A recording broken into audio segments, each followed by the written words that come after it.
یہ بہت اہم مسئلہ ہے، یہ سنو یار، یہ والا بھی۔ مفتی صاحب لوگ حج پر، یہ بھی میں نے کہا تھا کہ لکھ کے دینا مجھے، یہ تو سوال آپ لوگوں نے خود لکھے ہیں نا، یہ میں نے خود لکھوائے ہیں تاکہ مجھے یاد آ جائے۔ لوگ حج پر دلہنوں کے ساتھ جاتے ہیں، وہاں عورتیں سج دج کر بے پردہ گھوم رہی ہوتی ہیں، پھر وہ فوٹو سیشن کرواتے ہیں۔ خانہ کعبہ مقامات مقدسہ کا ذرہ برابر بھی احترام نہیں رہا، حج پر جا کر بھی بے حیائی پھیلا رہے ہوتے ہیں۔ یہ سب کچھ میں نے اپنی آنکھوں سے دیکھا ہے۔ اچھی بات ہے، آپ کی شادی ہوئی ہے تو فوراً حج پہ جاؤ دلہن کو لے کے، زبردست خاندانی کام ہو گیا، اس سے اچھا کوئی سفر دلہن کے ساتھ ہو نہیں سکتا۔ لیکن جب اللہ کی عبادت کو ان آداب کے ساتھ کیا جائے نا جو آداب اللہ نے بتائے ہیں، تو پھر فائدہ ہوتا ہے۔ ان آداب کی رعایت نہیں کریں گے تو صرف یہ نہیں کہ فائدہ نہیں ہوگا بلکہ الٹا نقصان ہوگا۔ دیکھو نبی نے فرمایا، عورت جب مسجد میں نماز پڑھنے آئے تو خوشبو لگا کر نہیں آئے گی، بے پردہ ہو کر نہیں آئے گی، مزین لباس پہن کر نہیں آئے گی، مردوں کی صف سے بالکل دور کھڑی ہوگی، ہے نا۔ اگر کوئی خاتون کہ میں نے جماعت سے نماز پڑھ کے جماعت کا ثواب لینا اور اسپرے کیا، خوشبو لگائی، ٹک ٹاک تمیز سے میک اپ شیک اپ کیا، پھر سلیو لیس کپڑے پہنے اور پوری چھمک چھلو بن کے پہلی صف میں آ کے بیٹھ گئی،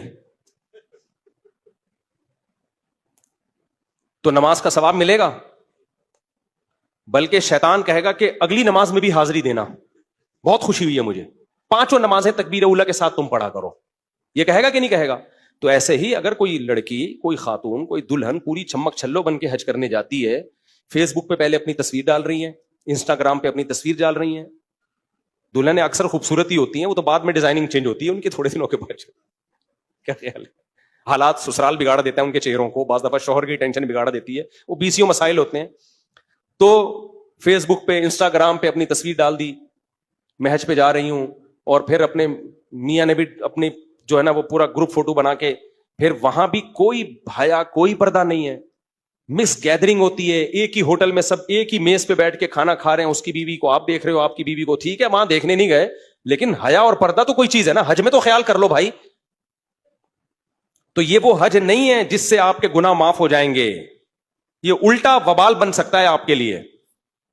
میں نہیں کہہ رہا کہ آپ اپنی یادگار تصویریں نہ لیں، ایک تمیز کی تصویر موبائل پہ رکھنے کے لیے اپنے موبائل پہ رکھ لیں نا بھائی، میاں بیوی کوئی یادگار کے، دیکھو ہم دونوں ونس اپون اے ٹائم کوئی اچھا کام بھی کرنے گئے تھے، یاد رہے گا ہمیں۔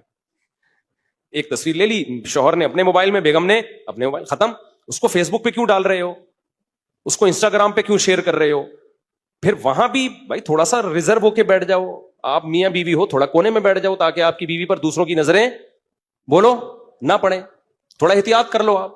ٹھیک ہے آپ پردہ نہیں کرتی، اب تو کر لو نا، اب عبادت کے لیے دیکھو، کوئی عورت کتنی بھی پردہ ہو مسجد میں تو اسکارف لے کے آئے گی نا، وہ کیا خیال ہے بھائی؟ تو بالکل حج ایک انٹرٹینمنٹ بنتا جا رہا ہے، ایسا لگ رہا ہے کوئی پکنک کے لیے آئے ہوئے ہیں، تفریح کے لیے آئے ہوئے ہیں۔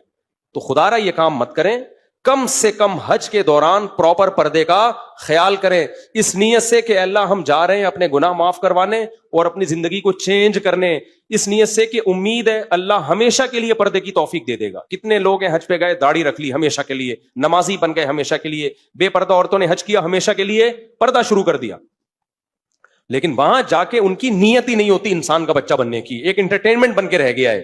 تو یہ غلط ہے بھائی، وہاں جا کے آپ فوکس کریں کس کو؟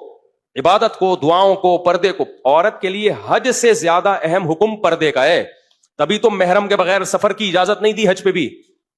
فرض حج بھی ہونا، محرم نہیں ہے، عورت ڈیلے کرے گی حج کو، کوئی گناہ نہیں ہوگا، کیونکہ اللہ کہتا ہے پردے کا حکم زیادہ امپورٹنٹ ہے، کس کی نسبت؟